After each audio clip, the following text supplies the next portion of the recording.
सूर्य के प्रकाश को पृथ्वी पर पहुंचने में कितना समय लगता है? 8 minute 16.6 second, 16 minute 8 second, 30 minute 8 second या फिर 8 मिनट 8 सेकेंड 20 सेकेंड। तो इसका आंसर आप सभी को पता होगा कि सूर्य के जो प्रकाश है उसको पृथ्वी तक पहुंचने में कितना समय लगता है। और यदि हम बात करें सेकेंड्स में तो ये लगता है 500 सेकेंड लगभग, लेकिन इसको माना गया है 8 मिनट 16.6 सेकेंड। ये ऑप्शन क्या है? सही है। सॉरी, कर्क रेखा भारत के निम्नलिखित प्रांतों में से किससे होकर नहीं गुजरती है? किससे होकर नहीं गुजरती पूछा गया है। मध्य प्रदेश, उत्तर प्रदेश, गुजरात और झारखंड। तो कर्क रेखा भारत के 8 राज्यों से होकर गुजरती है। और वो कहाँ से गुजरती है पहले नोट कर लीजिए। गुजरात, राजस्थान, यानी 8 राज्य कौन कौन से हैं? गुजरात, राजस्थान, मध्य प्रदेश, छत्तीसगढ़, झारखंड, पश्चिम बंगाल, त्रिपुरा और मिजोरम है। तो इसमें से कौन सा राज्य नहीं है? उत्तर प्रदेश से कर्क रेखा नहीं गुजरती है। तो बी ऑप्शन क्या हो जाएगा? करेक्ट हो जाएगा। निम्नलिखित कथन पर विचार कीजिए तथा कारण को ध्यान में रखकर दिए गए कूटों से सही उत्तर का चयन करना है। बृहद मरुस्थल निम्न अक्षांश पर अवस्थित होते हैं। कारण क्या है? महाद्वीपीय विस्थापन के फलस्वरूप वे उच्च अक्षांशों से हटकर निम्न अक्षांशों में आ गए हैं। ए और आर दोनों सही है और आर ए की सही व्याख्या है। और बी है ए और आर दोनों सही हैं परंतु आर ए की सही व्याख्या नहीं है। या फिर सी है ए सही है किंतु आर गलत है।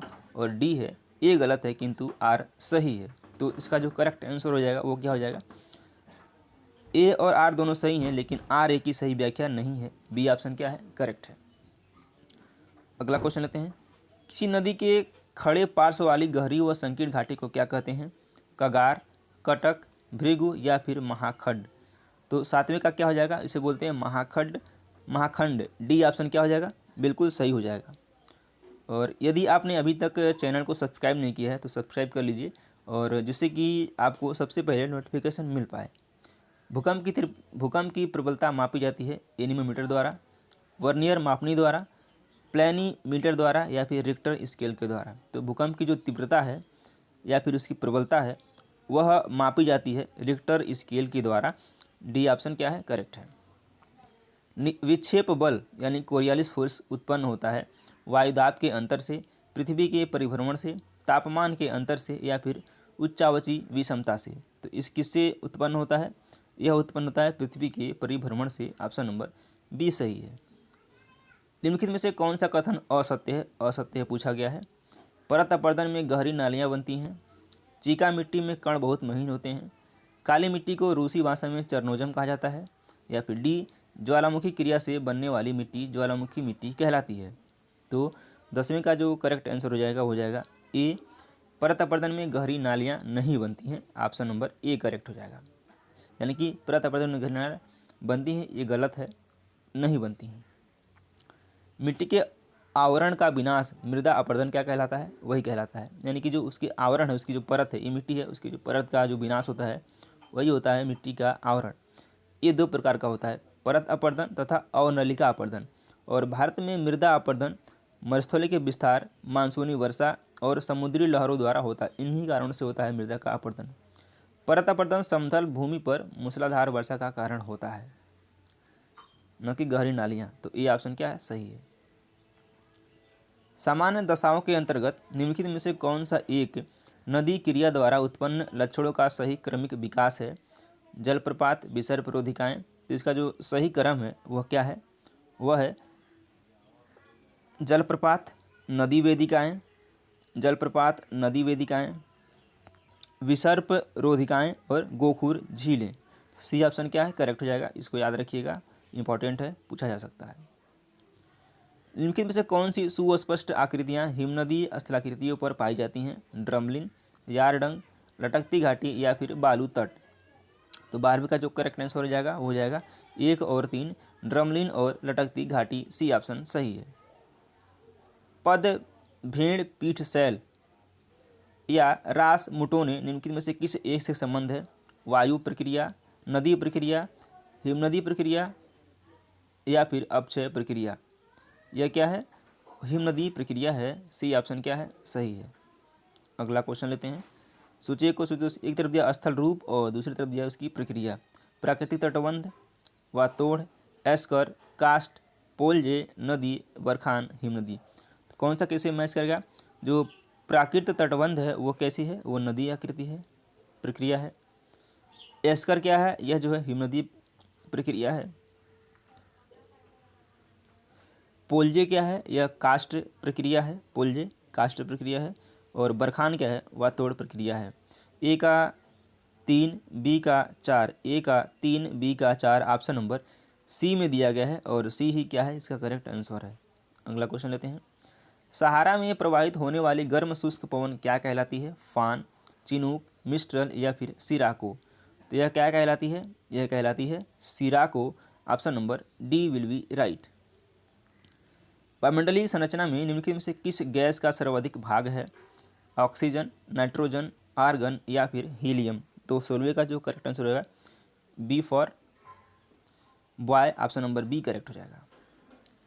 वायुमंडल की सबसे निचली परत है समताप मंडल, आयन मंडल, क्षोभ मंडल या फिर ओजोन मंडल। तो ये वायुमंडल की परत है क्षोभ मंडल, समताप मंडल, मध्य मंडल, आयन मंडल और फिर इसके बाद आता है बाह्य मंडल। तो सबसे निचली परत क्या है? यह है क्षोभ मंडल है। इसी को ट्रोपोस्फीयर भी कहा जाता है, ट्रोपोस्फीयर। तो याद रखिएगा सी ऑप्शन क्या है? करेक्ट है। और इसी को परिवर्तन मंडल भी कहा जाता है। परिवर्तन मंडल, क्षोभ मंडल या फिर ट्रोपोस्फीयर, इसी को बोला जाता है। अगला क्वेश्चन लेते हैं। निम्न वायुदाब केंद्र कहलाता है प्रति चक्रवात, कुहरा, चक्रवात या फिर वाताग्र। तो 18वें का क्या हो गया? सी हो जाएगा चक्रवात, सी ऑप्शन करेक्ट है। वायुमंडल की ओजोन परत पृथ्वी को बचाती है गामा किरणों से, एक्स किरणों से, क्लोरोफ्लोरोकार्बन से या फिर पराबैंगनी किरणों से। क्या है? आप 19 का डी हो जाएगा पराबैंगनी किरणों से। उत्तरी अमेरिका के कैलिफोर्निया, दक्षिणी अमेरिका के मध्य चिली और पश्चिमी ऑस्ट्रेलिया के दक्षिणी पश्चिमी छोर के तटीय क्षेत्रों में निम्नलिखित में से कौन सी जलवायु पाई जाती है?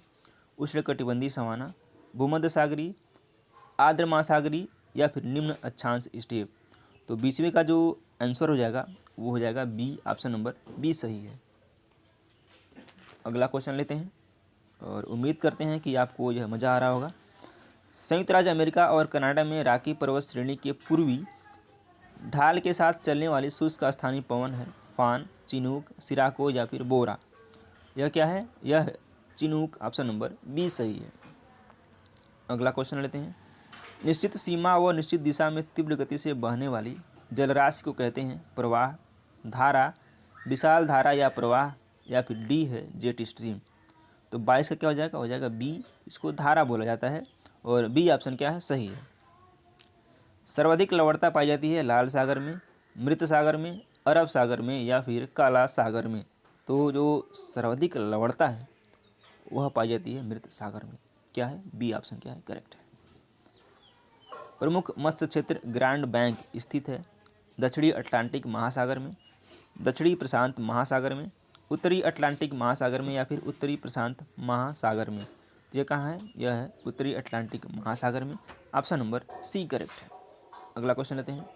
कैरिबियन सागर में उत्पन्न होने वाले तूफान को क्या कहते हैं? चक्रवात, हरिकेन, टाइफून या फिर चिनूक। तो इसको कहते हैं हरिकेन, ऑप्शन नंबर बी सही है।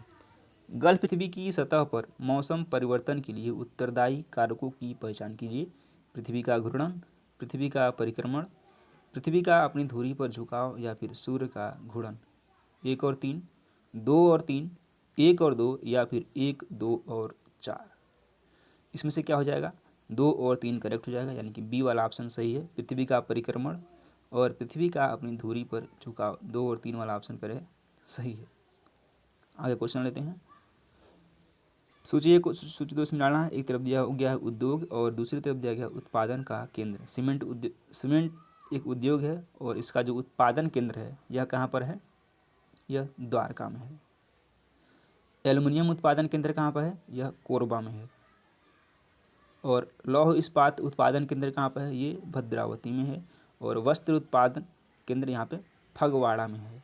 तो इस तरह से ए का 3, बी का 4, ए का 3, बी का 4 ऑप्शन नंबर ए में दिया गया है और ए वाला क्या हो जाएगा? सही सुमेलित हो जाएगा। इस तरह से ए ऑप्शन सही है। अगला क्वेश्चन लेते हैं। निम्नलिखित में से कौन सा युग्म सुमेलित नहीं पूछा गया है? बोगाईगांव इंजीनियरिंग, जामुल, सीमेंट, नाम रूप, उर्वरक, राजमुंदरी, कागज। तो इसमें से कौन सा सुमेलित नहीं है? तो जो नाम रूप है वही वाला क्या है, सुमेलित नहीं है। ऑप्शन नंबर सी करेक्ट हो जाएगा। बोगाई गांव कहाँ पे है? ये असम में है। एक शोधनशाला है। यहाँ वर्ष 1979 से उत्पादन आरंभ हुआ। इसकी क्षमता 13.5 लाख टन प्रति वर्ष है, जबकि वास्तविक उत्पादन 11.6 लाख प्रति टन वर्ष है। जामुल में सीमेंट उद्योग, यानी जामुल कहाँ पे है? छत्तीसगढ़ में है। सीमेंट उद्योग है। और नाम रूप में उर्वरक नहीं है, बल्कि ये कहाँ पर है? नाम रूप असम में भी है, लेकिन यहाँ पे ये उर्वरक नहीं है। तो ऑप्शन नंबर सी करेक्ट हो जाएगा। अगला क्वेश्चन लेते हैं। किसने भौतिक भूगोल शब्द का प्रयोग सामान्य भूगोल के लिए किया था? कार्ल रिटर, हम्बोल्ट, रेडजेल या फिर रिच्थॉफन ने भौतिक भूगोल का प्रयोग किसके लिए किया था? सामान्य भूगोल के लिए ये किया था हम्बोल्ट ने। बी ऑप्शन सही है। सिंधु जल संधि 1960 के विनियमन के अनुसार भारत सिंधु नदी का केवल कितना प्रतिशत जल ही उपयोग कर पाएगा? सिंधु जल संधि 1960 के तहत बात हो रही है, 58 नंबर की बात। तो ये हो जाएगा 20%, यानी कि सिंधु जल संधि 1960 के विनियम के अनुसार भारत जो सिंधु नदी का जल है वो केवल 20% उपयोग कर पाएगा या फिर कर सकता है। बी ऑप्शन सही है। फिर से कूट वाला क्वेश्चन है, आइए देखते हैं। इसमें दिया है उत्पादन के कारक और अपरदन के कारक और अपरदन के लक्षण। बहता जल, यह अधः कर्पित विसर्ग का एग्जाम्पल है। बहता जल अधः कर्पित विसर्ग। गतिशील हिम, यह नीलंबी घाटी का एग्जाम्पल है, यानी कि कारण है। बहती हवा, यह चपाकार टिब्बा। लहर का टकराना, शीर्ष और खाड़ी।